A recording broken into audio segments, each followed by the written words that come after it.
Hello and welcome to episode 149 of the Ego Chall Podcast. My name is Preston Byers, and as always, I'm joined by my co-host Justin Binkowski. And on today's episode, we're talking about the first major of the 2025 Call of Duty League season, which some, including my co-host, think might be the best, at least grand finals. Some people might say it's one of the best tournaments in Call of Duty League and maybe COD esports history. But we have a lot to break down today. Before we get to any of that, how you doing, Bank?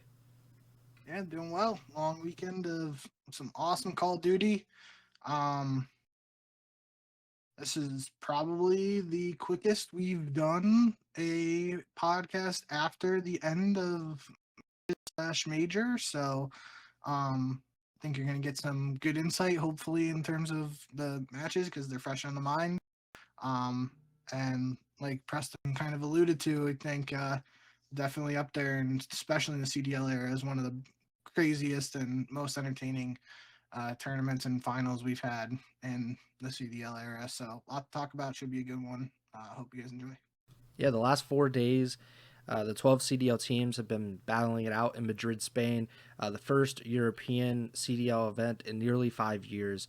And I think it lived up to the hype. You can debate about the crowd or whatever, but in terms of gameplay, it was one of the more exciting tournaments that you're ever going to see. And a lot of it came down to the top teams, some of them, I'll say, really performed up to the standard and were so evenly matched, including the top two. And then you had the hometown favorites, the home country favorites.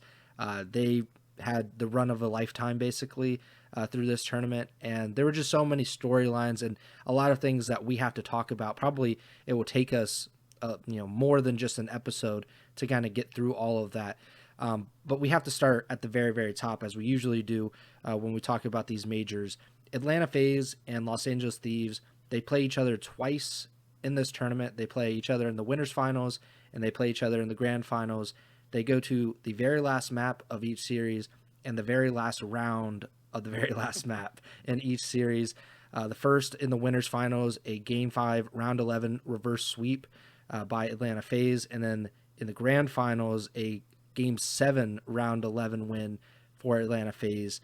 FaZe, who you picked to win this major, they're back. I don't know any other way to say it. They beat LAT twice. Doesn't matter by how much, but they did it.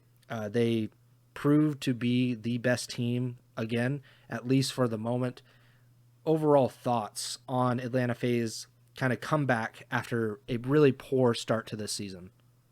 Yeah, I believe I don't know the exact number, and I because I can't remember when um the interviewer slash host mentioned it. He said like they were had won 11 matches in a row, but I can't remember if it was today after um the winners finals or if it was yesterday after their match to get to the winners finals. So they're on a double digit straight series win streak right now, counting the minor. Mm-hmm. Um, Especially after the struggles, as you mentioned early in the year.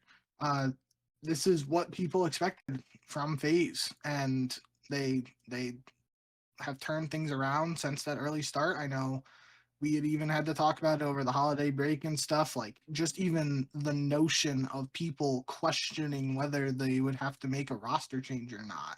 Like there was never any serious rumors or discussions about it, but we had to at least just discuss the idea of it being a possibility if they continue to struggle.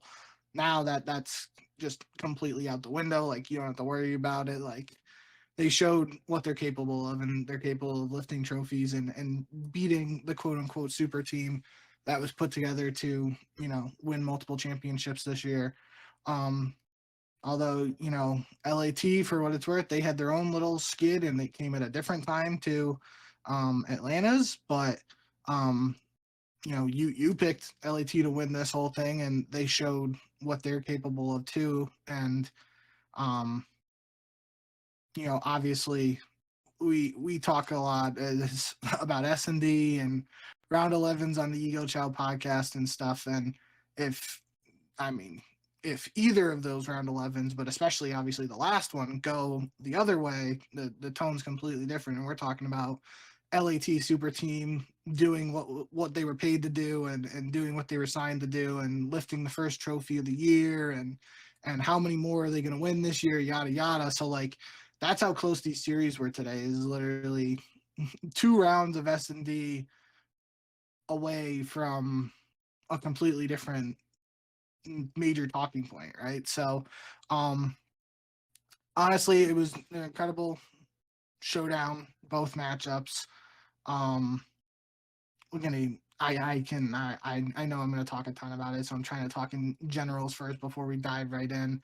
Um but just for Atlanta in general, I think that's the biggest point to drive home, really, is like, they're here. They've won a ton of series in a row now. They are the top dogs again, and it's going to be interesting to see who attempts to knock them off their throne. Heading into um, today, actually, I was kind of like thinking about it in the back of my head. This was a little reminiscent of Toronto's run at Major One last year. FaZe was 6-0 in map count heading into today, and I was thinking, oh, we're gonna have like this conversation, potentially Atlanta like not losing a map, or I think Toronto last year didn't lose a hard point or a search at Major One. They only lost a control, something like that. And I was like, oh, this is kind of crazy that this might be the case. Obviously, it didn't turn out exactly like that, but um, just the vague similarity was there in the back of my mind. And um, I just think in general, this was really a strong showing. And again, like for LAT, came close. And when you lose only 2 series in a tournament, and both series are to the champion, that's the other similarity for me. Because Atlanta was in that position Major One last year, right? They lost both series at Major One to Toronto, I believe. And Toronto was the eventual Major One champion. So like, they've been in that position that LAT is in before, and obviously they responded by winning championships and stuff. So gonna be interesting to see where they go from here. But I definitely think for LA Thieves too, just in general, like you know what this squad is capable of.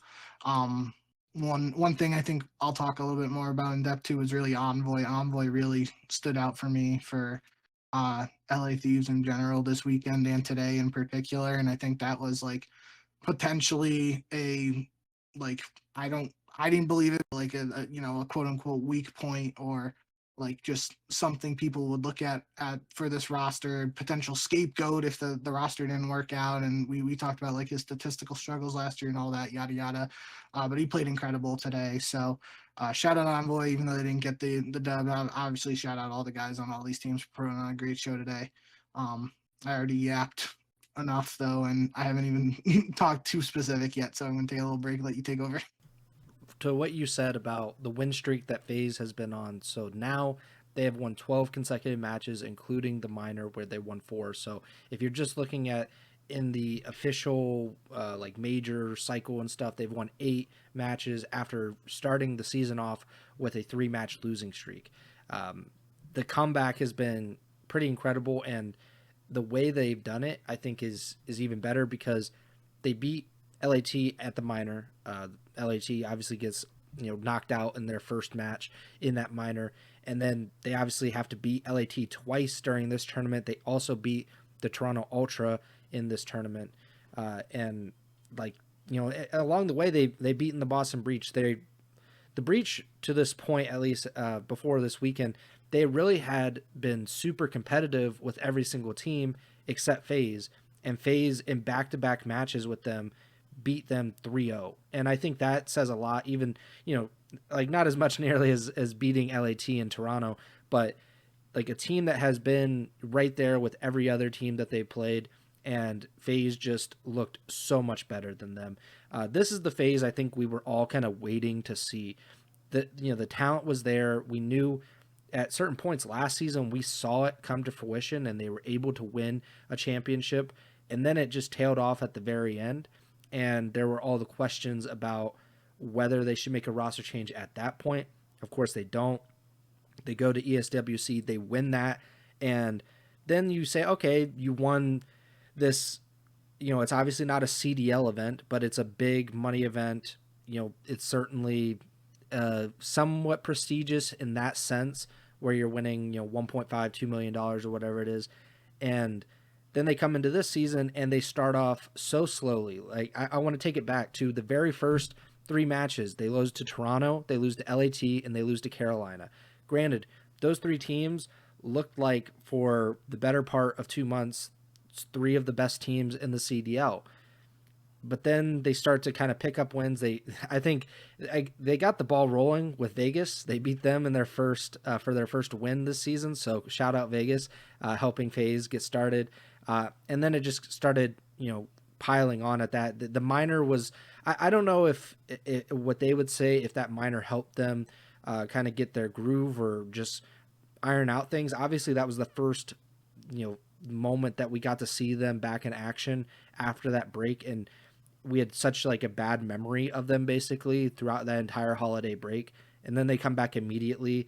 They beat Miami, they beat LAT, they beat Minnesota, which was a very tough matchup for them, and then they beat Carolina in the grand finals, and they were pretty dominant over the last week or so. So I mean, it's kind of incredible. It's it's always the case with FaZe. Anytime that we doubt them or even just like start to talk about like maybe this could happen, maybe a roster change, it always seems like an improvement in their performance is coming immediately. And it happened, I think, a little bit last season, like coming into the year, and it happened now where they've won 12 in a row, and that is nothing to sneeze at. And the quality of competition that they beat to do that is pretty incredible. Let's go into the grand finals, obviously, because that is, I think you said it was possibly the greatest grand finals in Call of Duty history before we went on the show. And I mean, it's hard to argue. Taking it back to before the show, you brought up like the Minnesota Miracle, and obviously in terms of like a shock factor and just like the utter surprise of that, I think that one is like not the best, but certainly one of the most memorable, and certainly one of the best. But if you're looking at the talent and the level of skill that's involved and just the history, obviously, between these two teams and some of these players, like this is a Drazah scrappy matchup, and we got two of them. We got 12 maps between these two teams this weekend, or today alone. So why do you think this is the best grand finals, and if so, why? Yeah, so I think it's definitely worth a conversation around it. I do think, if we break it down in the CDL era, I would probably say this is the best grand finals to date. I do think, though, that is the Minnesota Miracle, which I forget what we called it, but we said like the Minnesota Miracle wasn't a great name for it. We came up with something that was. I don't remember. I know we did. I can't think of it either off the top of my head. But regardless, Minnesota's reverse sweep over Toronto back at Major 1 2021. That's got to be up there in consideration. I think some of the arguments for it to be over this one today is just the fact it was that, a 4-0 reverse sweep. The fact that it was a best of 9, today was a best of 7, so they had to win 5 maps versus, FaZe only winning 4 today. Also, just the fact due to the way the, best of 7 and best of 9 worked out, I mean, I have it here. So Minnesota had to win a hard point to pull off that reverse sweep in the best of 9, whereas Atlanta won the grand finals today without winning a hard point. So you can definitely, make some counter arguments to today's grand finals being the best. Outside of the CDL era, some of the ones that immediately come to mind for me was the first time Cole Complexity beat Farico Impact in Black Ops 2. That was like an incredible moment. Like people, I think that was Anaheim. That was kind of like FaZe before, before FaZe today is like the villain. Like people started to think of Farico as the villains just because they were winning. Yeah, Parasite was like Drazah, basically. And like Cole like dethroned them, and everyone was going nuts and was super happy about it. And then, in a shocking twist of fate, Aches eventually becomes the villain, and, a full circle moment there.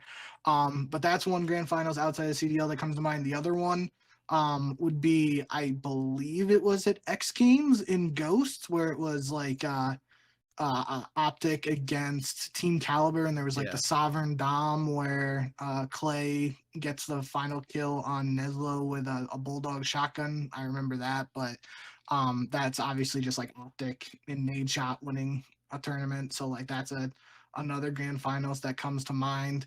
And there's other ones. If I thought hard enough about it, I could probably come up with some other ones outside of the CDL too. But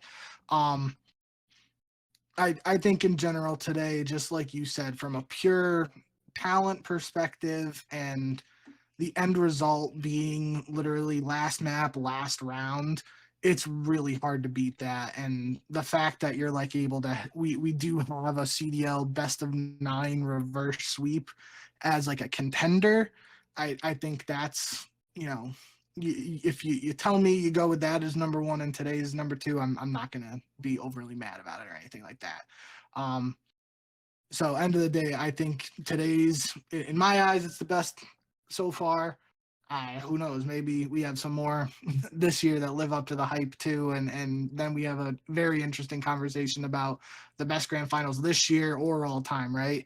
But for now, I'm gonna go with it. It is number 1. If you don't want to put it somewhere else, that's fine with me. But just the fact that, in the moment right now, less than an hour after it happened, like the fact that this finals is already in the conversation, in my eyes at least, I feel like the community will, at least start to have that conversation as more people are interacting and talking about what happened today.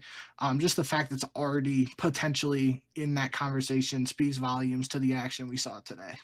Yeah, I was actually trying to think of grand finals that I can remember while you were talking. Like the only one off the top of my head that, and you mentioned some good ones, but I remember, but obviously it was my first event watching, but Champs 2013 Envy versus Freako Impact, and I believe I'm almost positive it was a best of 11. I think it went to a game 11, and it was did. You're right. Yes. Meltdown S&D. Yep. And just so from that was a continuation series. Yeah, I believe so as well. I think Impact had won like the winners finals against Envy, but just in general, having literally going down to the last map, and I think it was Killa got the last kill. It was like Meltdown S&D, and he I think he killed like JCap, like trying to defuse the bomb or something or plant the bomb. But I can picture it. Yeah. But like in terms of just like obviously this is a little bit different, but the historical significance of that particular grand finals is also pretty great because that was the first champs, and like not counting COD XP, and the start of really like the coronation of Freako Impact, and like that kind of leads into what happened at Anaheim later that year, where Impact is like the villain. They're the villains of COD Esports at that point. They're the bad boys of COD Esports, and Complexity has to kind of dethrone them. I feel like just in general, because that's like this particular grand final I was talking about, the major one, it's not going to have the historical significance, but like we got to see 2 of the most talented Call of Duty esports teams of all time. I don't think that's a debate. We've talked about it on previous shows. Like these 2 teams are completely stacked, and they're basically all-star teams. And the fact that they got to play each other not once but twice today and go to round 11s in the last map of each series, I think that's pretty significant. I can't think of another instance of that happening like ever, at least like in a major kind of event. I'm sure it's happened at like maybe like UGC Niagara or something, like one of those smaller kind of side events. But I mean, it's pretty incredible.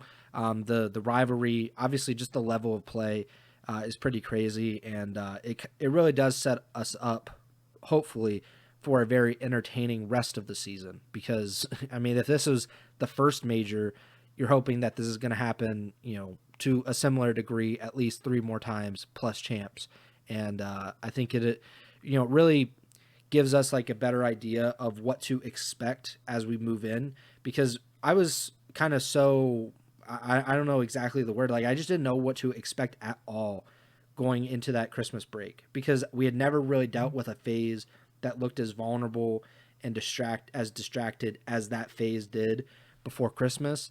And LAT at that point looked unstoppable. They looked like the best team, and here we are basically a month and a half later, and things have changed in a big way. FaZe is now the top dog definitively, at least for the moment, because this happens every year where whoever wins Yeah. Major 1, they are the best team until they're not. And FaZe has to kind of defend their crown or defend the throne now, and I'm sure LAT feels that way. They're going to be really they're going to really want this as bad as anybody. And then there's going to be other teams like, OpTic, who we will talk about certainly. They have a lot to prove now too, and not in the same way that FaZe and LAT do, and Toronto as well. They're going to be some teams really that really going to have to learn some things from this major.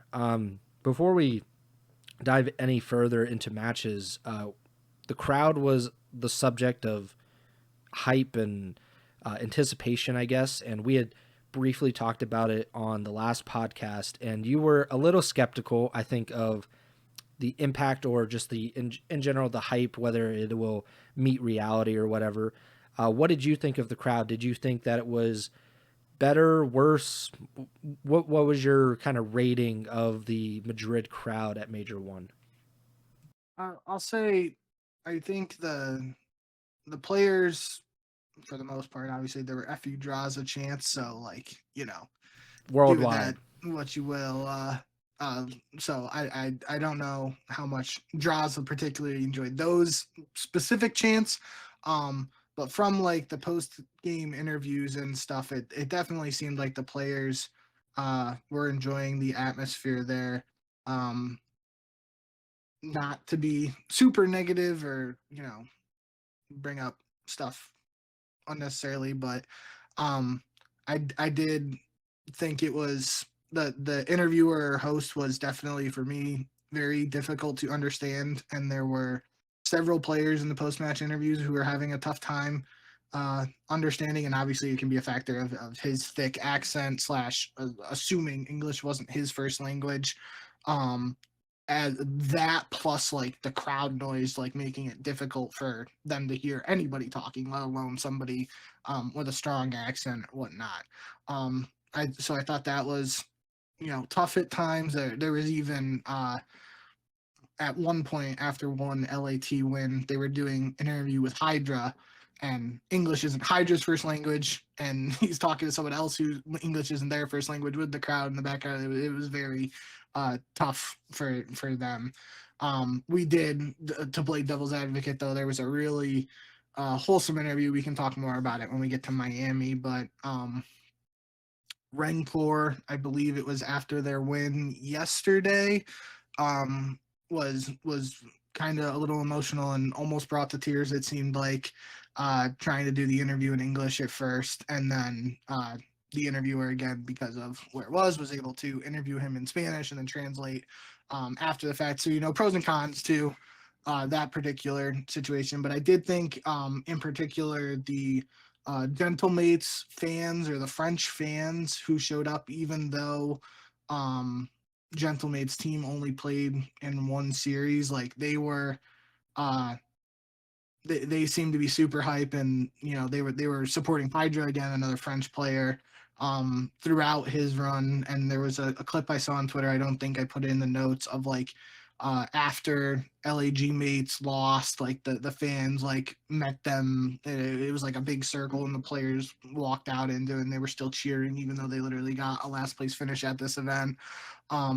So I thought that was pretty cool. I think for the most part, a lot of people seem to enjoy the crowd, so I don't have to harp on my personal views on it too much.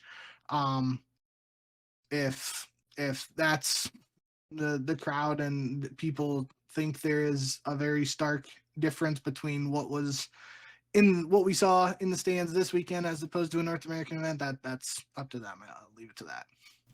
And then there's LAT. I think unless you have anything else on FaZe in particular, Anything you want to talk about before we kind of move on to LAT? I just want to go over the two matches really, Yeah, and then I sure. guess we can talk about LAT if there's anything more to say, or FaZe for that matter. The one thing I Um, just wanted to kind of ask about it was, is there anything that LHE could have done, differently? Like it felt like this isn't something like the Thieves just gave this away necessarily. It felt like these are just two teams that are so evenly matched that it's almost a coin flip of, like you said, it's if two rounds go differently, the Thieves have now won major one, and the conversation around them is probably a lot different, and especially with how Nade Shot and their fan base has been recently, kind of like if you're not first, you're last, like Ricky Bobby. This, I don't know. Was there anything that you saw during these two matches that you're like LAT kind of missed the boat right there?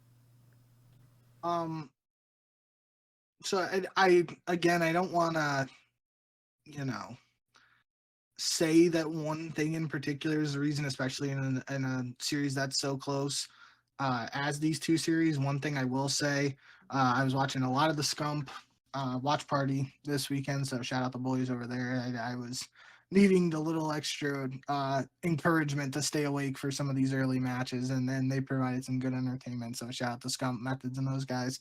Um, but one thing they noted in particular during the winners bracket finals on Vault S&D, which was the game 5, almost everybody in Vault S&D is going to that underground bomb site, the A bomb site in the actual vault. And there was one offense where LAT tried to make a push to B on the outer street, and if it wasn't like 4-0 in kills, it was maybe 4-1. It was a slaughter, and it wasn't like, you know, instant just FaZe killed him 4-0, but it was like a convincing round for FaZe. And even like it was an offense for LAT, and offense seems to be favored on this map because of that A bomb site in the vault. And they noted like, oh, FaZe is going A this next night. They're not doing what LAT just did and going B. Like they're going A. So I think that was in the 3-3 round, if I'm not mistaken. And then FaZe made that push and went up 5-3 maybe. I don't really remember. But I know that was just one thing that was mentioned on the watch party. So, but again, that's really, um, splitting hairs, especially in a map where, or in a series where the game 4 hard point was 12 points, and LAT looked like they could have been in a position to close that out. That the control was 3-2. The only map that really wasn't close in the series was the map 1 actually, where LAT almost 100-point clubbed FaZe on a red card hard point. So from that's the winners final in terms of like, again, I don't think there's one particular moment when you have two series that come down to the last round. It's really hard to say. And even in that game 5, round 11 in the winners finals, a BZ team nated Drazah, and almost simultaneously Ghosty killed himself with a grenade. They never showed the Ghosty clip, but Abizi like just it bounced off the building in front of them. They were trying to throw pre-nades over the middle building, and it bounced back and just hit Drazah right in the feet and blew up on him. And I was kind of confused because I obviously I haven't played a ton of competitive in this game, um, but in some titles with like the ricochet team damage and stuff, like Abizi would have killed himself because he like quote unquote did damage to a teammate so early in the round. So I was kind of surprised by that. Um, but yeah, so like there are tons of things that if they go the other way, we're talking different about the winners finals, let alone the grand finals. But in that grand finals, there was a reset in the map 2 red card search and destroy. FaZe were up 3-1. LAT won 2 straight rounds, and they were about to win to go up 4-3. And I think it was Scrap killed Drazah standing in spawn, and like Miles and Chance were like, oh, Drazah must have been calling in an RC car because he was just standing there not moving. And it turns out Drazah disconnected.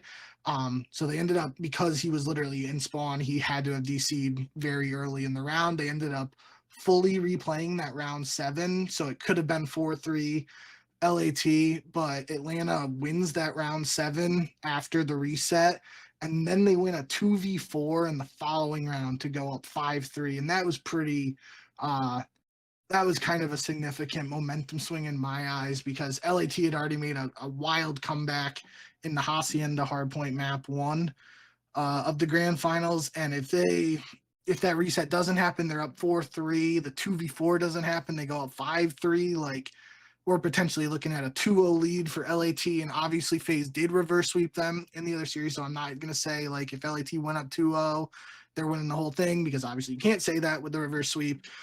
But that could have been a pretty significant, you know, momentum swing if things went differently.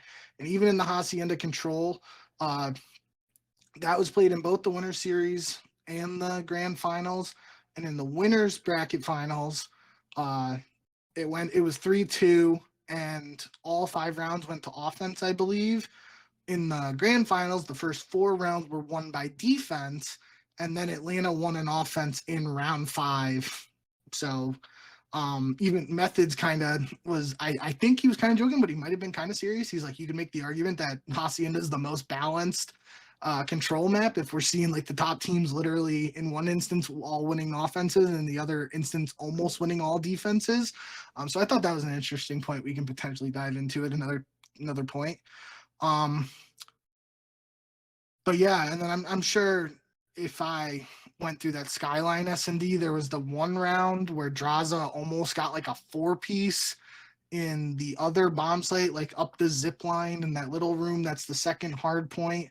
I went back and looked at that. Maybe, LAT does something different that round and things go a little differently. But either way, like I'm obviously nitpicking a little bit, just even bringing up these instances. But that's just kind of like, especially when it's just a game 7 round 11, game 5 round 11, like if any of those little things go differently, the whole picture of this tournament could have turned out differently. And I think that's at least, interesting to some degree. Yeah, and it's pretty cool to see these two teams because of the history that they have, and Drazah and Scrap, they no love lost, I think is the right term for that. Even after the grand finals, they go bump fists and everything, and those guys do not bump fists. Everybody else does. Everybody else is cool, and I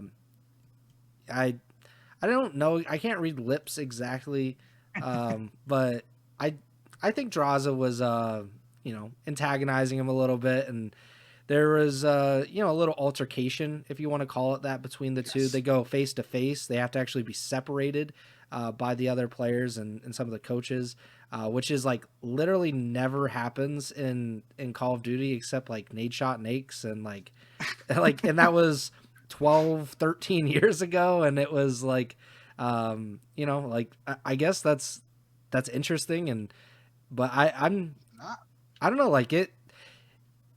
I love it. I just want to say I absolutely love these two. They make it so much more interesting because most of these guys are pretty good friends with each other. They're like pals. They play with I was gonna say GBs, but like 8s, and they play like different games with each other.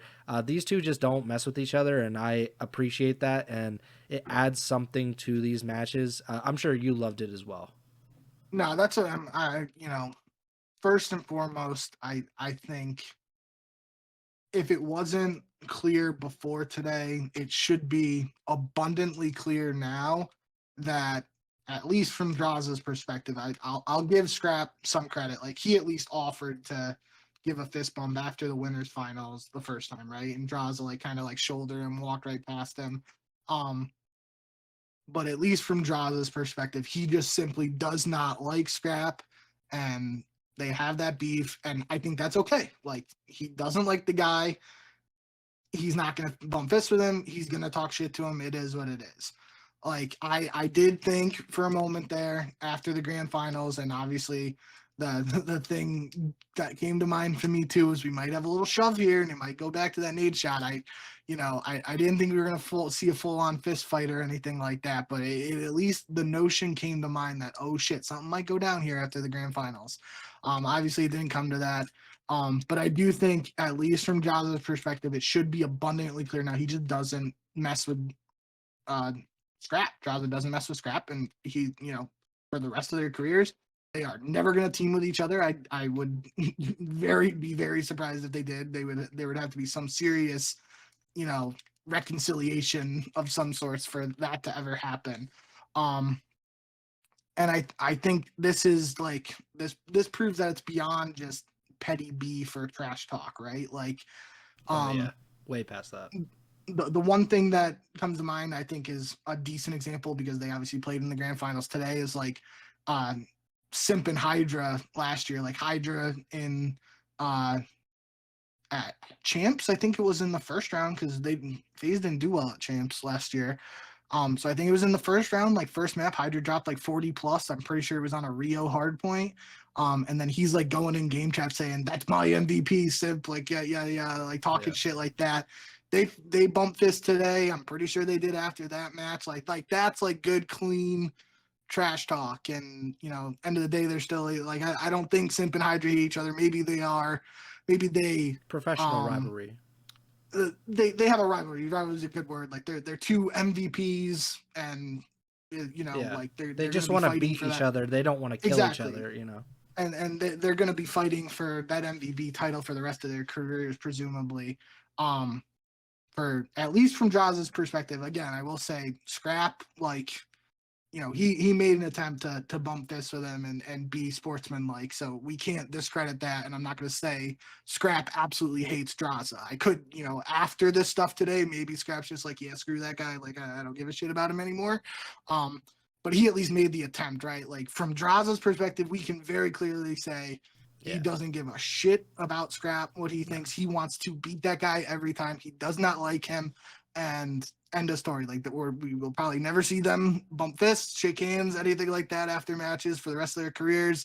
It's just, that's where we're at. And, it creates these storylines. The CDL shows that stuff on the broadcast. They even replayed the I don't want to say, I'll just say the interaction after the winners finals. They replayed that to show people that Drazah didn't bump fists with Scrap before the grand finals or after map 1 or 2, maybe. Like, the CDL broadcast has this narrative now. They can feed into it and showcase it. This should be a juicy rivalry for the rest of their careers. And like you said, hopefully, I do think last year we didn't talk about it as in depth as maybe the rest of the community, but like I think we both made it pretty clear, like, bringing the girlfriends into it, talking trash about families and stuff like that, that definitely brought it to another level and took things as potentially a step too far. But that now plays a role in what we have today, where this dynamic between the two of them is just like, again, at least from Drazah's perspective, he's just like, yeah, screw that guy. I'm not dealing with him. I'm just walking past him talking shit. That's where they're at. So yeah, I'm sure there are some fans who are like, when's the cage match? Like, how the CDL going to set that up, put the two in a ring and give them boxing gloves and see what happens? Don't think we're going to get to that point. But from a pure just trash talk perspective, like you said earlier, like, you enjoyed it. Like, I think it is weird to say, like, when there is very clearly real beef, that we like enjoyed it, because that's like raw, just that's real. You just don't get it. It's unusual. Like, I'm not comparing the CDL to my like sporting career, but I know there definitely, I'm a very competitive person, and I know there have been times where I have talked shit on like the baseball field, the softball field, even in basketball, I remember. And there have been times like I just haven't bumped fists with guys. I like walk past them and talk shit, and that is what it is. Like, I've definitely done that in my life, and I'm not comparing that to the CDL. So it's just something that happens for very competitive people, or just when you don't like someone. And I think it'll be interesting to see where we go from here, but this is definitely another great installment in that rivalry. But I don't want to, like, I'm having a tough time articulating how I want to say this last part, but I don't want to, like, when it's very obviously a real life situation where they're just potentially two people who don't like each other, that goes beyond like the entertaining shit talk that we say we enjoy from competitive Call of Duty. Yeah, I think the way to put it maybe is you don't want to glorify some of the things that have been said or like necessarily Yes. condone like, you know, but I'm not, my thing is like these are two grown men. Like they are two professionals in their field, and they shouldn't say some of the things that they've said to each other just from a respect standpoint. It's gone a little too far, a little too personal, Yeah. but just selfishly, it's it's more fun that way, you know. Like it's more fun when guys legitimately don't like each other because it feels real. And granted, everything is real in this. We're talking, you know, in terms of video games, you know, we're talking about like this is like a real result. There's a real difference in the amount of money that FaZe has now gotten for their team versus LAT. There's, you know, real stakes involved in this in esports, but it's just unusual. It's atypical to have two players legitimately. It's not just not liking each other. You know, like you said, like we can't really assume on one side. I think we can assume on the other. One side hates the other side, and that's a very personal thing. And I think he has every right to hate him. You know, just from the things that have been said online and everything, and it makes it more fun. We need more of it. You know, maybe not to the same degree or same certain details or whatever, but the rivalries are pretty fun. Even, you know, going to last season, it was a small kind of, you know, sea level storyline, but Abuza basically saying how can I not be rookie of the year? You know, like just kind of, you know, shouting down Gwyn, and just saying like there's no way that he should be rookie of the year and I should be the rookie of the year. That made me kind of like, oh, okay, like that's interesting. Like you usually don't hear these players kind of speak their mind about everything, and I think maybe it's a difference in like the eras that we started watching competitive and like how like non politically correct, or you know, maybe that's not the right word, but like the not as reserved, I guess, where, you know, guys were literally standing up at their station and yelling like 3 feet across this, you know, not even a stage, like a little desk that they share with the other team. And that is kind of at its core what competitive Call of Duty and really what like FPS games are all about.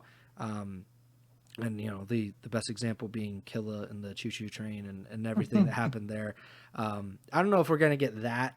Like that feels like, unless we take away like the big stage and we put them like real close together again, and like, you know, like if there's soundproof booths, that obviously would change things. But that's pretty yeah, that's probably not going to happen, but it would be fun. What's up to T Bird and Isaiah Martinez in the YouTube chat?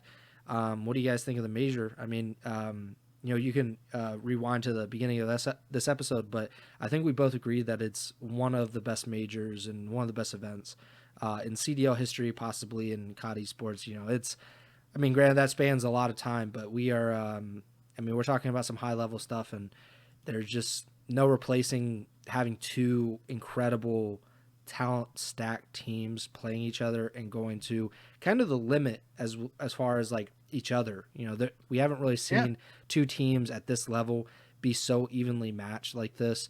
And these are, you know, two world championship level teams. You know, we, I mean, to kind of show that you picked FaZe, I picked LAT to win this major.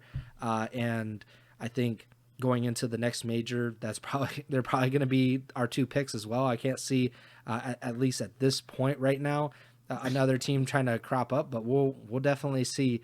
Let's talk about OpTic real quick, because we're now about 45 minutes in, and we've talked about Atlanta and LAT, and they deserve to be talked about for 40 to 45 minutes for sure. We have to dedicate some time to OpTic, who we just talked about, two championship level teams competing at their very best, kind of testing each other and testing their own limits. OpTic did not have that kind of weekend. The team that entered as the number 1 seed going into Major 1, they were 6-1 on a 6-match winning streak if you're just counting the major qualifiers. And then they come into winners round 1. And we talked about this exact scenario where we're like, it seems pretty simple. It seems like it'll be OpTic, LAT, Toronto, and FaZe going to winner semis. It seems pretty clean, seems pretty chalked. And Atlanta does their job, they win 3-0. Toronto does their job, they win 3-0. LAT does their job, they win 3-1. OpTic Texas plays the hometown Miami Heretics, and they lose. I don't know if it was the Florida Mutineers curse. I don't know if it was them being in Spain playing against an all-Spanish team. I don't know if it was the Vickle buff. It was Vickle. But OpTic Texas loses 3-2 to the Miami Heretics in a massive upset, obviously. But it pretty much derails how OpTic's first few months of the CDL season has gone now, because it really is like, what have you done for me lately? That is traditional sports and esports all in one. What have you done for me lately? OpTic did incredible. They lost the first match of their season. Then they won 6 in a row. They get the number 1 seed, including beating Toronto, who hadn't been beaten in the qualifying matches to that point. They finish it on such a high note. And then they come into the major, and then they lose. They go to the loser's bracket. They win Game 5 against LAG. They eliminate the Gentlemates, and then they lose to Carolina in the losers round 2. They get knocked out with a top 8 finish. And this was part of the reason I did not pick OpTic, because I was like, I don't know if I can trust them. I've seen so many OpTic teams come in with a lot of hype and a lot of talent that they have, certainly, and they showed it. They won 6 matches in a row. They're one of the most talented teams, regardless of if they have Pred or if they have Hook. But this is why I can't pick them on a regular basis. And they kind of proved it. They lose to Carolina, they lose to Miami, top 8 finish. Overall thoughts on OpTic's kind of weekend from hell, because now this just creates conversation that they didn't have before. When they won all those matches, it was like, Hook's looking great, and this is a great roster. We don't need to make any changes. Now, top 8, those conversations start to crop up. Don't you agree? The biggest difference, and I think it's if you paid attention to the event, or even if you didn't watch a ton and you just look at the results from these series at the major, the most glaring, I guess it is kind of a difference, but like the biggest thing is just OpTic's hardpoint. I just went and looked, and I believe I don't know how updated the stats are for breaking point. They have the 3 results from the majors in here, so I'm gonna assume that it's updated with the majors. But I'm seeing a hardpoint record on here of 14-10 for OpTic, and OpTic went 1-5 in hardpoint at the major, which means they would have been 13-5 in hardpoint heading into this event, and then they go 1-5 at this major, and that has to be the biggest difference, right? Like, and it's not even losing hard points to FaZe or LAT. Like, they lost 2 hard points to Miami, who Miami had struggles in search, notably heading into this, and Game 5s, which Miami clutches up in the Game 5. But that doesn't necessarily mean like Miami was a bad hardpoint team. I would have to look at the record, but I don't necessarily consider them a great hardpoint team either. So like, that is what it is. And, it's one series at that point. OpTic's 0-2 in hardpoint, dropped down to the loser bracket. Very big upset, like you said. If OpTic had taken care of business there, we would have saw OpTic versus LAT, which would have been super hype. But we don't get that. Then they drop down and play Gentlemates, like you said, and Gentlemates in general just hasn't been a super strong team this year. They've notably had their own struggles. And I know I at least brought up the point of like, that Skyline hard point for Gentlemates, allowing pre-step potentially on a sub, potentially unlocking something for them there. So I know at least at some point throughout Gentlemate's struggles overall, like they definitely had some. They definitely weren't a great hardpoint team. Their record in all three modes was probably very lackluster, though. Anyways, and once again, OpTic lose two hardpoints, two Gentlemates. They're able to clutch up in the game 5 though to win that series and stay alive in the tournament. And then they go into a match against Carolina, which Carolina we had already talked about multiple times now, like at least the analyst desk and Nameless and those guys mentioning that Carolina seemed like they were struggling in hardpoint themselves after the holiday break. And we get an instance where OpTic wins its first hardpoint, but it's 250 to 248. It was, literally a 2-point win. I remember it being a super close map, and that's their one hardpoint win of the majors, a 2-point win against another team that had its own struggles in the same mode. And then Carolina eliminates them on a Hacienda hardpoint. They win the next three maps, win 3-1 to give OpTic that 1-5 record in hardpoint at the major. And I think that's just that has to, like, again, if the breaking point numbers are fully updated and everything, 13-5 in the mode heading into the event. You think of OpTic historically as an organization, and maybe not even this team in particular, but you think of the players on this team, like they're strong hardpoint. You think of slaying, Yeah, they're always a 1-5 slay just heavy team. it doesn't add up, and it doesn't make sense for them to. So something obviously happened, and even there's a post match interview for Kenny. It would have had to have been after the Gentlemates match, I think, obviously, because they wouldn't have talked to them after the losses. And he even mentioned like he doesn't know what's going on in the hard points, and they got to go back and look at it. And that's when so that would have been before the Carolina match. They do win a hard point after that, but they obviously only win that one, and then they're eliminated soon after. If I look really quickly too, they would have been 0-1 in search against Carolina. They were 2-0 in search against Gentlemates. That's kind of interesting. And then they would have been 1-1, so 0-1, 1-2, 3-2 in search, so nothing really there. And then control, they won control against Miami, won the control against Gentlemates, and lost it to Carolina. So 2-1 there. So yeah, the 1-5 and hardpoint really stands out to me. And especially like I said, the caliber of players on that team, that's just not what you expect. And that's most notably that's going to have to be what they look at in VOD review and try to figure out, because especially like I said, like those other modes, the records aren't anything crazy. So if they're able to figure out what went so wrong for them in hardpoint at this major and fix that, then OpTic should be in a good spot again moving forward. The team's got too much talent to not, to you don't expect them to be top 8 at major one, especially like you said, they had such a strong run leading up to this since the whole pred situation happened. So yeah, it comes back to hardpoint, and again, like historically for OpTic, it's usually the search. Like we've talked. You go back through. They hate that too. They hate that reputation. you go back to many Ego Chall podcasts, all the way back to season 1. Whenever we do it, we have talked about the OpTic organization historically, how they have slow starts at some tournaments, and that's what happens here. Like they lose day 1. That's something that has happened to previous, even the dynasty team for OpTic. It happened, and inexplicably, like it was a trend. It really didn't make sense, but it was a thing. And then they had a lot of series historically where they would win 3-1 even, and they would win 3 respawns but lose the S&D.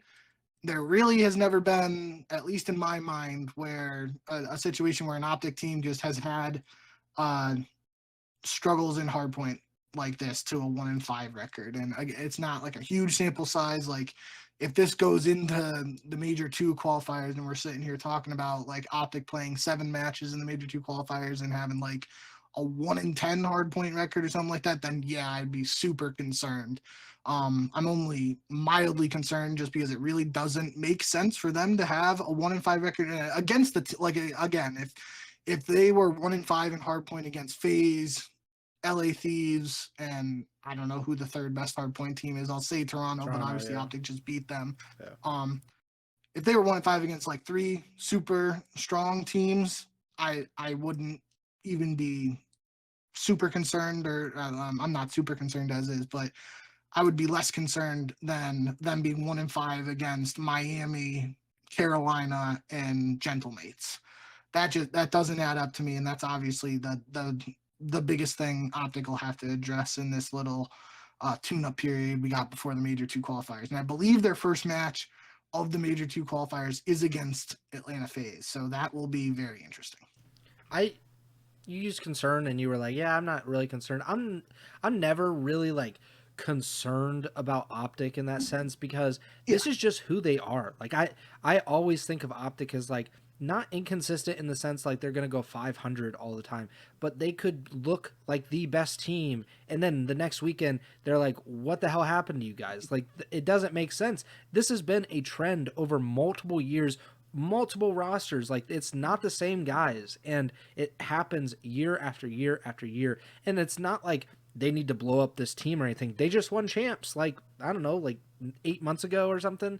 And what happened before champs? Yeah, and they lost like whatever 6 matches in a row right before that. And it just doesn't make sense. It doesn't make sense because Atlanta does not do that. Like that's why we almost always pick FaZe, or like generally that's why like the early start to the season was like, what the hell is happening? Because FaZe in general is like they almost always win like 80 to 90% of their matches. Maybe they'll fall short at the major, but in general, like they're not going to get first rounded, or they're not going to, just look kind of clueless in some of these instances. And that's, you can't say that for OpTic. OpTic is one of those teams that they're kind of liable to, they're susceptible to upsets, I think. And I don't know why that is, because they have a really talented team. They seem to have like good coaching, and like JP and Karma seem like they kind of have it down pat.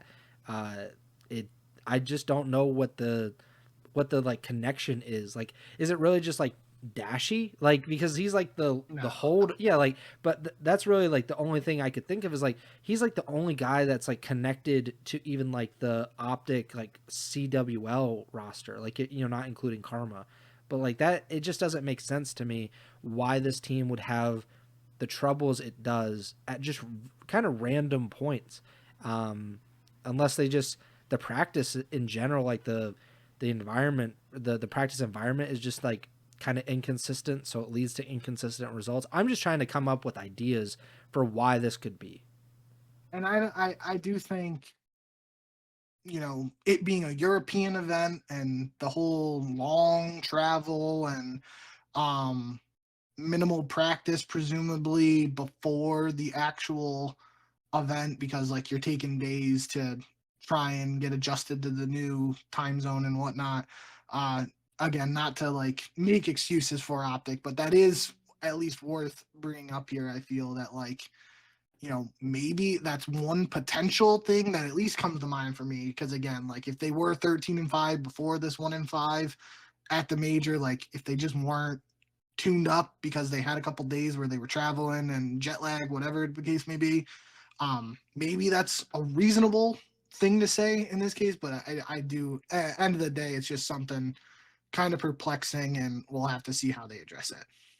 The always the thing that people bring up is like they do too much content, and that's why they like that. I saw a tweet and it was like a viewer, I think, had said something to that effect, and then Hex was like flexing their trophies, and it's like, I mean, they won champs whatever 8-9 months ago, and they definitely weren't expected to win champs, like at least going into that event. I I'm just always kind of perplexed by what goes on with OpTic, and I'm expecting them to win Major 2 now, because that's kind of the roller coaster that they'll be on. For one thing, I don't watch a ton of OpTic content. Like Yeah, me that's neither. not actually competitive stuff. But I don't. I mean, obviously, I'm subscribed to like OpTic on YouTube and stuff. I feel like I haven't really seen much content, like especially from the competitive team. Like I think they have like a show where they sit down the four players and like talk to each other. But I don't think it's like anything crazy. Like it's not like they're doing it every day. Or No, I that's feel the like they reason for their did. downfall. So that's what I'm saying. Like I feel like this is a pretty quiet amount of period at least, and I could be off, but even let's just say they were doing like a content video every single day. That's OpTic. Like you wouldn't even be having this conversation of caring about OpTic doing content if all those like Nadeshot and Scump and all them didn't do content to begin with all those Yeah. years ago and make OpTic what it is today.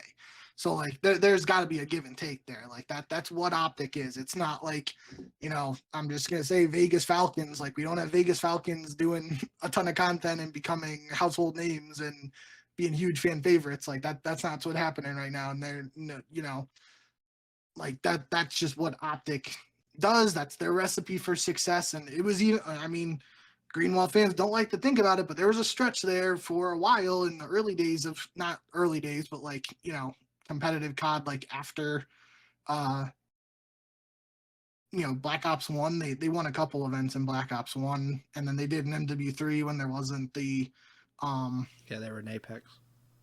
there wasn't the actual competitive MLG circuit or whatever at that time. There was like the EU tournaments and whatever.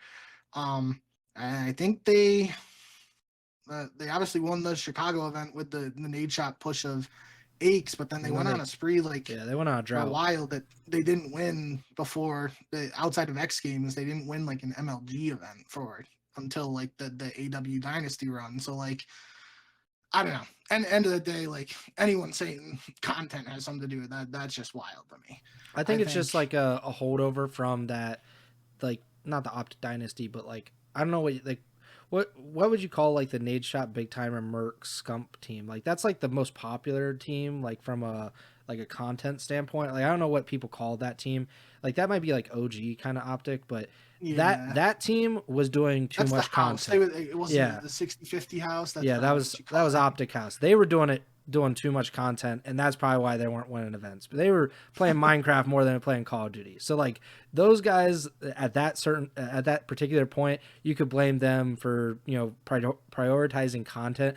I don't know if Shotzi and Dashy streaming like ranked play is really like Yeah, no. moving the needle one way or the other, especially when they just won 6 matches in qualifiers. Like I just don't think that's a thing. But I always thought, I like to bring it up because it is funny that that's kind of like anytime a Call of Duty player basically posts YouTube videos nowadays, it's like you're not focusing on playing. Like they have to be locked in on competitive 24/7. Like and a lot of it is just like they play a game and they send it to an editor and like that editor is kind of working Yeah. on the video. Like it's really not as as intensive as people like to make it out to be.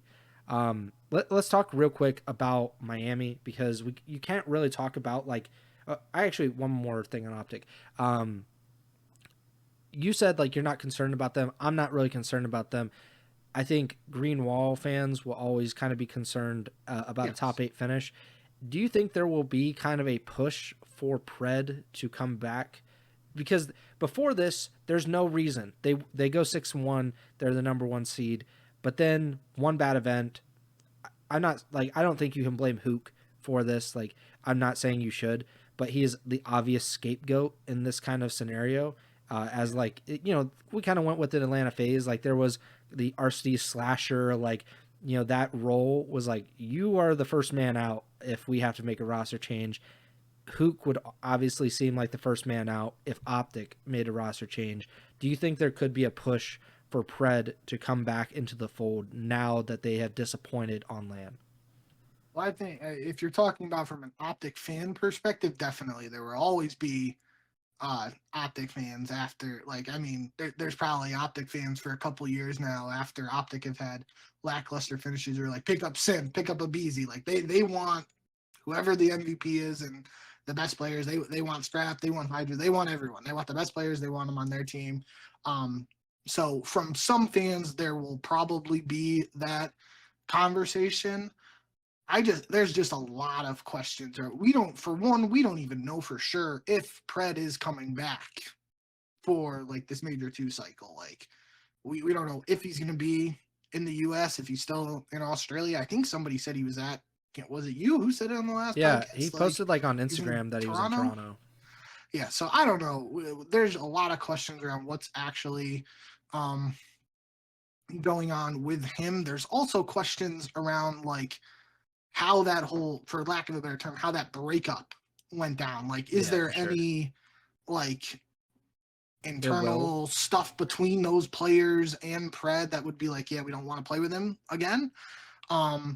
So there's just too many variables, and I don't really know if it's going to happen. If I was a betting man, I don't think he's going to go back to OpTic, but stranger things have happened, and I'm not going to say like I could not foresee it happening, because if OpTic announce tomorrow that Pred's back in the lineup, I'm gonna be a little shocked, not like Luka to the Lakers shocked, but I would be somewhat surprised.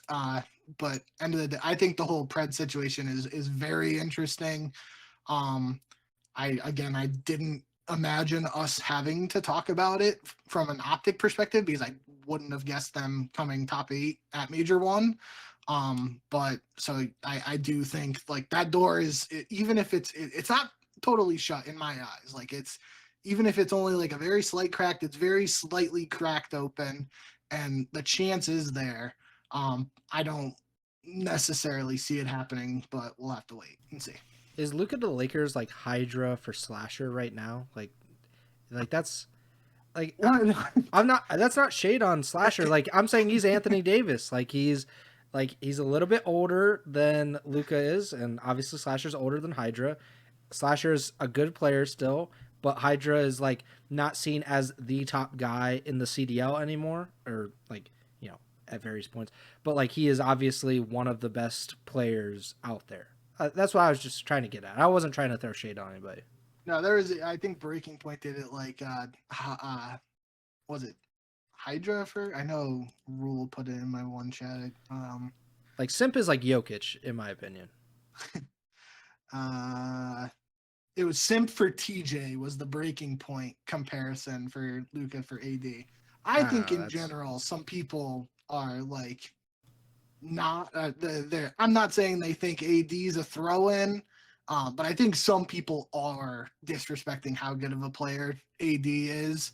The one thing that is weird to me is the fact like they, reportedly the Mavericks only shopped him to the Lakers, and I feel one of my other friends in my college group chat said like they missed out on the chance for like the greatest bidding war of all time, they being the Mavericks. Like if they shopped him to other teams, I wouldn't have been surprised if some team threw like a package of 10 first-round picks at the Mavericks as an offer, because I'm pretty sure, I didn't look it up after I texted him, but I'm pretty sure like Rudy Gobert got traded to the Timberwolves, I think, for 5 first-round picks. Yeah. And I think Mikal Bridges to the Knicks was 5 first-round picks as well.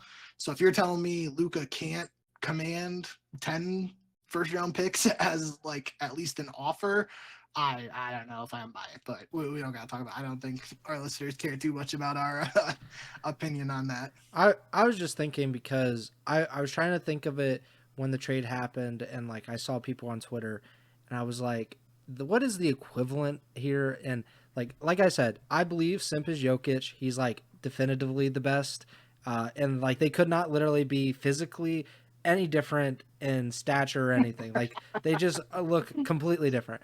But like in terms of impact, I think Simp and Jokic are like the 1-to-1. And then I was thinking like Luka is like at best like the second best player, and at worst like the 5th best player in the NBA. And I think Hydra is somewhere in that like he's also European, so that kind of works out. But like there's just like there is some kind of, and he was also like, just the comparisons. He was a prodigy. He was like he was always kind of hyped up as like there's this kind of ridiculous kid in Europe. Like he's kind of doing weird things, and I think there's comparison. But I guess we could get off that topic.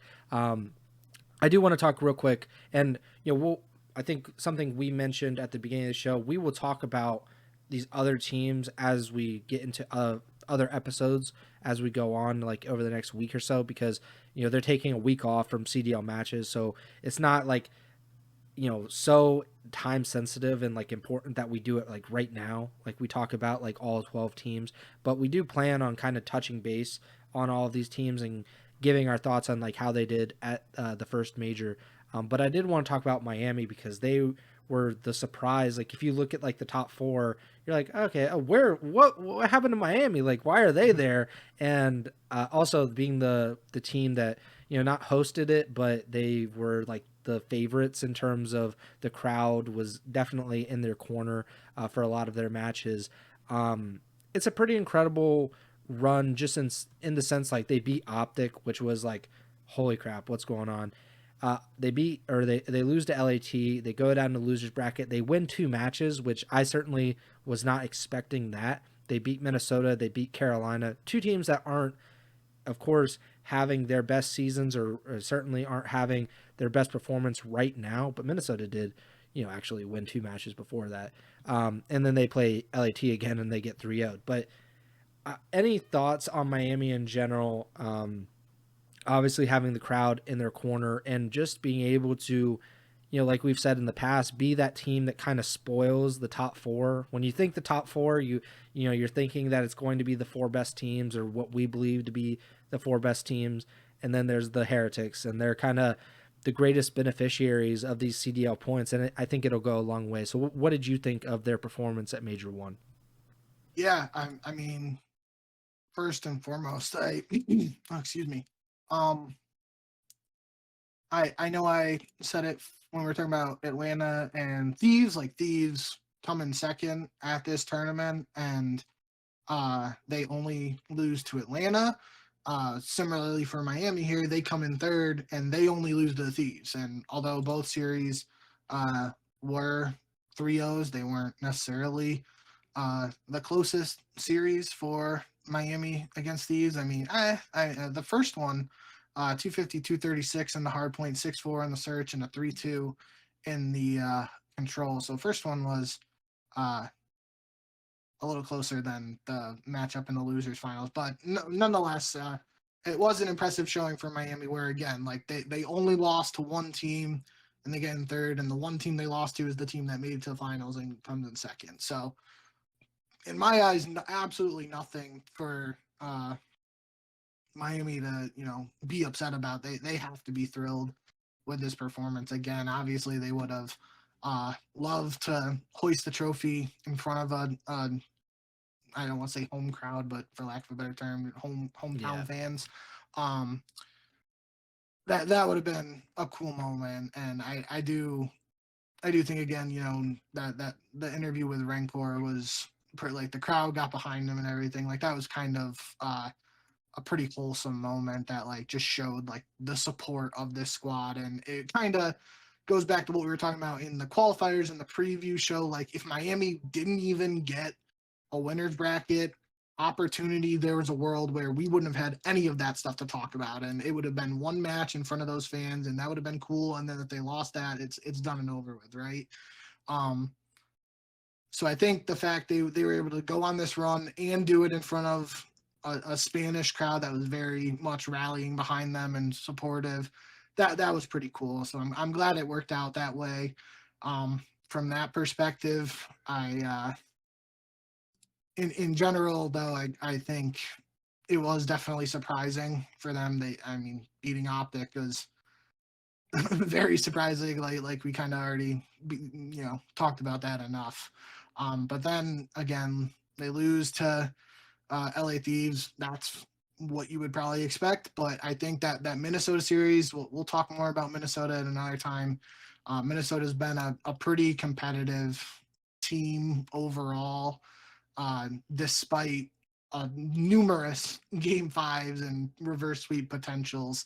And there almost was a full sale in this Miami Minnesota series, it would have been hilarious. I was watching the Scump watch party, and Methods made a bet with Scump when it was 5-0, and Methods was like, if Minnesota Full Sail's Scump owed Methods 100 Twitch subs, and if Miami won, Scump gifts him 1 sub, and Scump's like, they get 2 subs and I'll do it.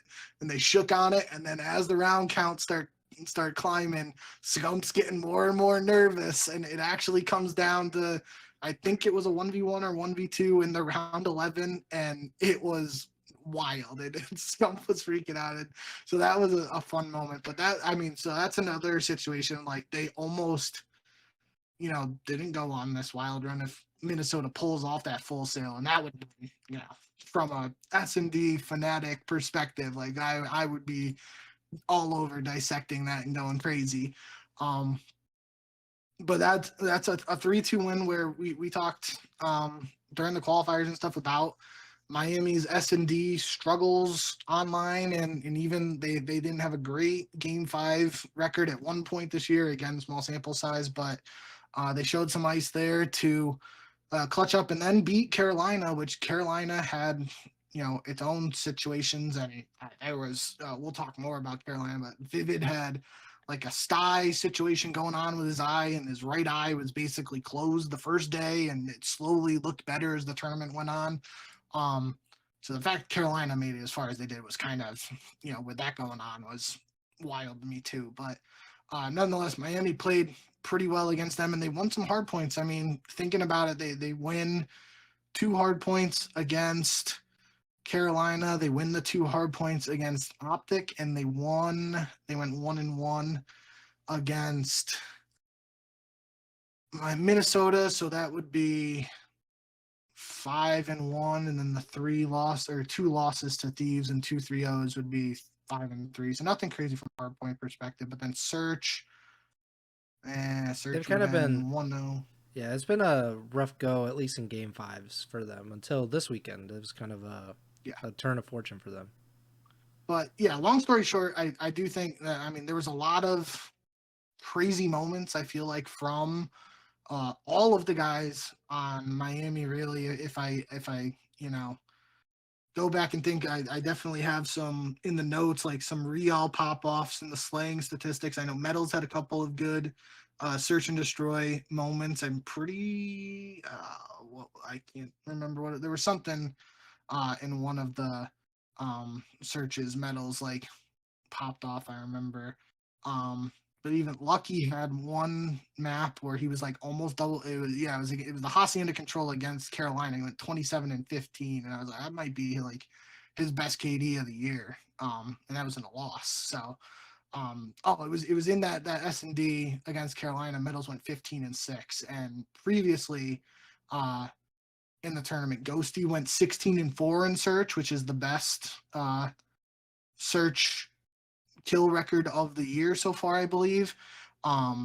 So Metals was right behind that, and that Ghosty performance was against Miami. So Miami was involved in 2 really strong S&D performances from individuals this weekend. But yeah, long story short, awesome run from Miami that was, filled with some cool moments by individuals, the team, and the fans as a whole. Definitely wasn't expecting that. But excited to see how they, build on this, because even last year, very early on in the qualifiers, in Miami Heretics' first official season after the rebrand and the full Spanish roster, etc., like they got out to that hot start in the qualifiers, and then they went on a little bit of a run where they were very inconsistent, lost a lot of matches, made roster changes that didn't work out. And it took a while for them to get back to the chemistry after adding Real to be like I'm pretty sure they got top 6 at champs. Maybe they got 4. I don't think they did. But nonetheless, they got better as the season went on.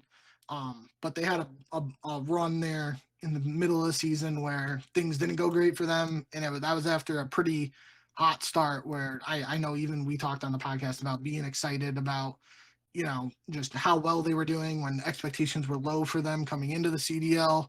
I don't want to get too caught up in like the emotions of a strong run for them where they had the crowd behind them and all that stuff. But I'm excited to see how they build on this, and hope history doesn't repeat itself for like from a Miami perspective in terms of like them falling into a rut now and all that stuff. I think this team has some key players there, has some potential to build on this, but we'll have to see what they do. Yeah, my biggest thing is they kind of progressed to the mean because they were 1-5 in game fives previously, so they had I think lost like all but like one of their matches or two of their matches in game five before this weekend, and then of course they win in game five against OpTic. They beat Minnesota in game five, like even though they were really trying to give it away, but like I think at least that is a step in the right direction. Like even if they're just get somewhere close to 500, they can kind of float in like the 5 to 8 range for a while. Granted, that's like a lot easier said than done. But if they had continued on that trend where they're winning like 15, 16% of their game fives, like they're going to be in the bottom four for pretty much the entire season. And that wouldn't have changed. Now they're right now in sixth, and they at least have some kind of momentum heading into the major two qualifiers and some kind of confidence that it doesn't always fall apart in the second S&D in that final map. But they are sitting pretty good for a team that didn't have a ton of high expectations coming into this season and certainly this event. With this win, you put into our notes, and according to Brian's stats, Simp, Abizi, and Celium have now climbed or continued to climb in the all-time grand finals appearance list. So obviously Crimsix is at the very, very top with 51, but now you have Abizi has 27, so he's tied with Aches for 6th. Simp is now in 8th with 26, and Celium is tied with JCap in 9th. He has 23 grand finals under his belt. Pretty incredible. It's going to take years and years to catch up to some of those guys that were, pretty much touring the world or touring at least North America, going to those events and playing. But it's pretty incredible considering we only get like 4 or 5 events every year now, and they're already, about to pass Aches. They're coming up on the OpTic Dynasty guys in Clay pretty soon, and that's pretty nuts. Well, one thing I'm glad you said this because I was trying to. You said something when we were talking about OpTic that made a light go off in my head. And it's something I wanted to mention for FaZe, and I didn't get a chance to do it, but now I got it here, and it's gonna work well. That the whole narrative, even on the Scump watch party when they were doing their predictions for the grand finals, uh, they brought it up. The whole narrative of like the Silver Surfers for FaZe, like getting to these grand finals and then coming in second place. How different this whole conversation, not only for us but the community, would have been if FaZe lost this match, even that just around 11. Like if they lost in any fashion to LA Thieves in the grand finals after winning the winners finals, we'd be sitting here talking again about FaZe getting to the grand finals and then losing in the grand finals again.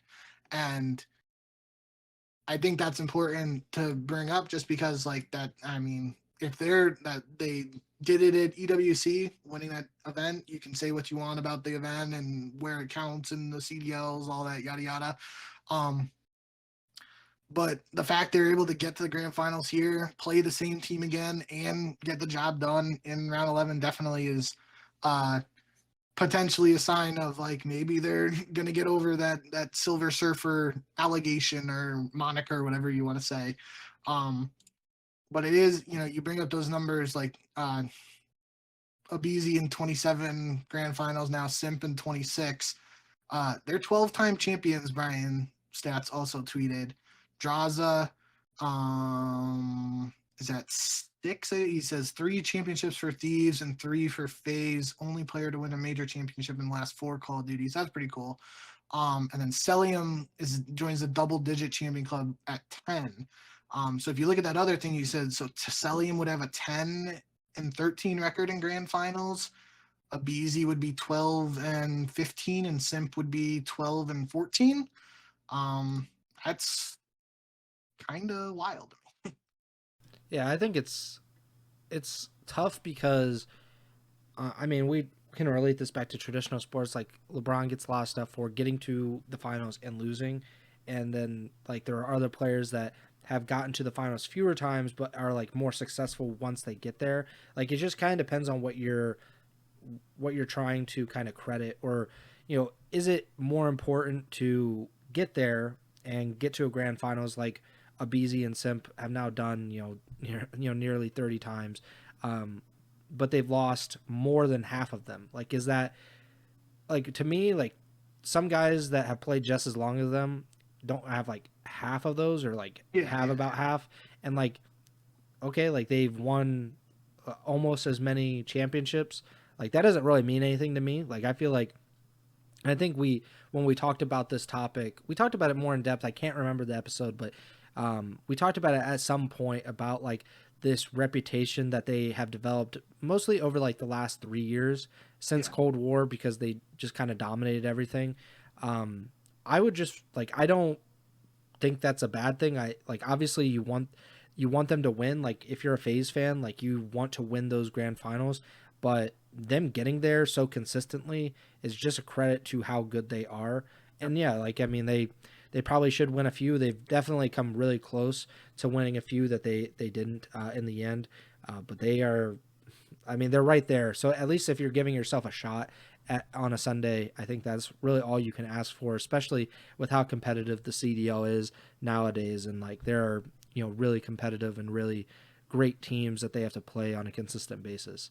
And it's also, they're even in comparison to those other guys you mentioned, like Crim Six, 51 grand finals appearances, Scump 41. They were doing those grand finals appearances when they had to, play 4 or 5 pool play matches in most cases, then go through a double elim bracket. Today, or just this weekend, FaZe and Simp and Abizi and those guys played 4 series.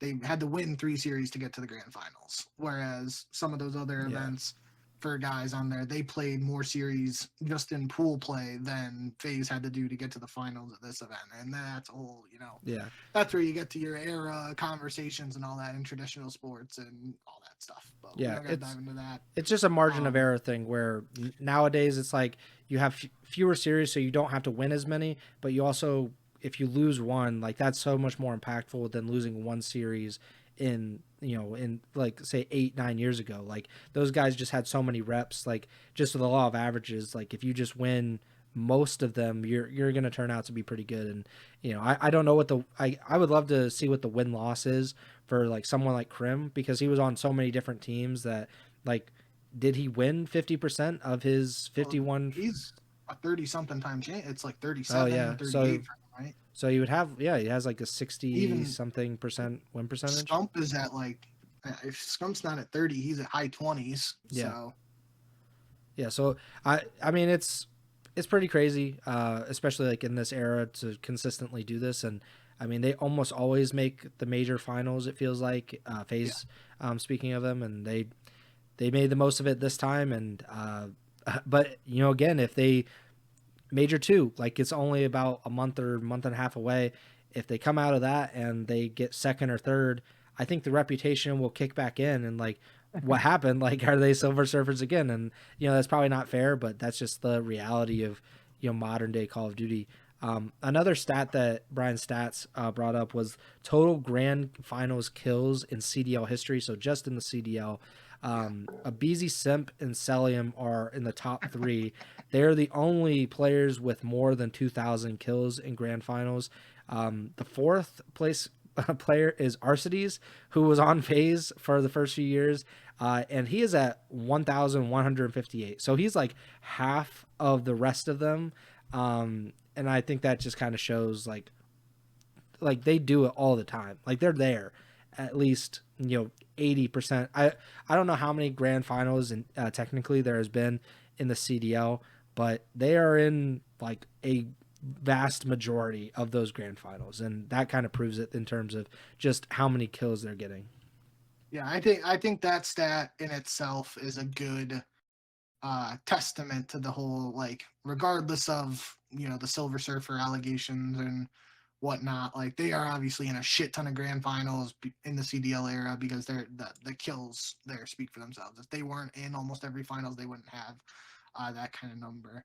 And in a reply to Maven, he said from Ghost to Vanguard, Crim6 had 4,320 finals kills. That doesn't even count Black Ops 2, he said. So he thinks it would be over 5,000 for Crim. So that's just nuts. Yeah, he was kind of farming a little bit, to be honest, but you know. And then so now we're at the standings portion where so FaZe. I was trying to look it up real quick, and I forgot how many points they get for the minor. So FaZe right now is in first place in the CDL standings. It is 30. So we talked about it a few episodes ago, but winning the minor or just getting any points at the minor, that did not count toward the Major 1 qualifying point standings. However, it counted toward the end of season, like overall season CDL standings. So those 30 points are certainly helping Atlanta FaZe right now. They are in first place in the CDL right now, 170 points. They are 12-3, which is incredible because they started 0-3, and now they're 12-3 with a 40-23 map win-loss. Second place, LAT, 125 CDL points. Carolina still in third with 115 points. Toronto down to fourth, 90. OpTic Texas, fifth, 85 points. Miami Heretics, sixth with 80 points. Minnesota was 60 there in seventh, and the Boston Breach currently are in eighth place with 50 CDL points, which is pretty impressive because they got double first rounded at the major. And then so those will be the 8 champs teams. In the qualifiers. Yeah, they had literally their best qualifying period. We'll talk more about Boston. Yeah, they had a pretty normal major, all things considered. And then so those will be the 8 teams if champs was like tomorrow or like the regular season ended today. Those 8 teams would qualify. So ninth place is the Vancouver Surge with 40 points. Cloud9 New York at 10th with 25 points. LAG or Gentlemates, they are in 11th with 20 points. And then the Vegas Falcons are in 12th with 0 points. They're 0-9 so far this season. They have won 4 maps out of 31 so far this year, which can't say it went unexpected, but they're we will talk about them more on one of these other episodes because they have some like scrim news that I think is pretty interesting. But yes. We're teasing a lot because we are already like an hour and a half in. We have like no more time to talk about some of these teams tonight on this episode, but we are going to be back hopefully on Wednesday night. I think that's February 5th, and we can do the live show. If you want to tune in, twitch.tv/Ego Chall Podcast, or on the YouTube channel, just search up Ego Chall Podcast on YouTube. We're going to be doing a live show most likely that night on Wednesday. And then if you're just listening or listening to the podcast, or you like to watch the YouTube video after the fact, it will be there Thursday morning. But we'll talk about some more teams. I think the plan or the general plan is talking about more Toronto, Carolina, Minnesota, and Cloud9. There could be some differences, but we're going to talk about 4 or so teams and how they did at the major and kind of what they need maybe to change or what needs to improve as they go into the Major 2 qualifiers. And yeah, like we have I believe this next weekend is a complete dead period for CDL. In terms of matches, I very much assume some roster mania stuff is happening over the next week or week and a half. So that is always something we could talk about if it happens or when it happens. But yeah, we got no matches next weekend. And then the Major 2 qualifiers start up around Valentine's Day. I don't know where Thanksgiving came from. Valentine's Day is right around when Major 2 qualifiers start. So we'll give our predictions on that Wednesday show before that weekend, and it should be pretty fun. Pick 'em just to kind of wrap that up. So you went 12-6 at the Major. I went 10-8. Basically, it was like I rode LAT, and that was the difference. And so those 2 rounds in SND really screwed me. I could have been. I could have really made up some ground there. Could have been tied. Yeah. So you're 46 and 25 on the year. I'm 42 and 29, and yeah, we'll be back on Wednesday, February 5th. Make sure to like, subscribe, or follow the podcast feed wherever you're listening or watching on. We're on Apple Podcasts, Spotify, Amazon Music, and of course YouTube. I think on the last episode, like as we were recording it, we hit 200 subscribers. I know we were at 201 before we started today's episode. I don't know what the goal, like I guess the next goal was like 225, 250, but I'm not sure exactly when that'll happen or anything. We didn't set out for 200. Like we didn't set out for any goals like at any time. Like we still don't have many goals, just in general in our lives, not just talking about the podcast now. But yeah, make sure to subscribe to the YouTube channel.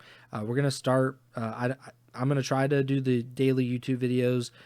So if you like to get the bits and pieces of the podcast without listening to an hour and a half of us constantly talking, maybe that is a better path for you.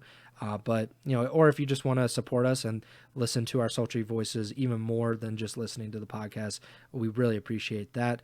You can follow us on Twitter at jbink with 2Ks, at Preston Byers, and the podcast Twitter is at Ego Chall Podcast. And you can also follow Bink on Twitch, twitch.tv/jbink. That's JBINKK. Have you been doing your daily race? Is that still going?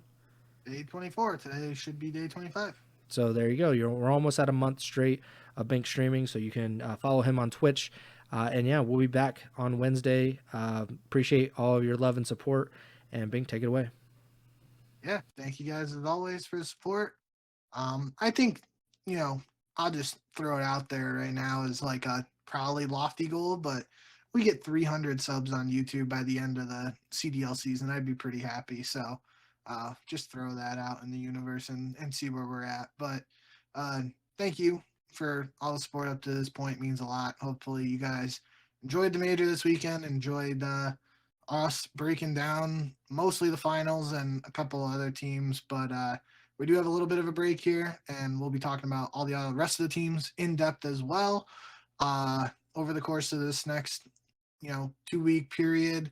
And kind of like Preston said, there's the potential for some roster changes to happen already. I mean, it's not out of the realm of possibility. The whole Pred thing is a potential roster change for a number of teams.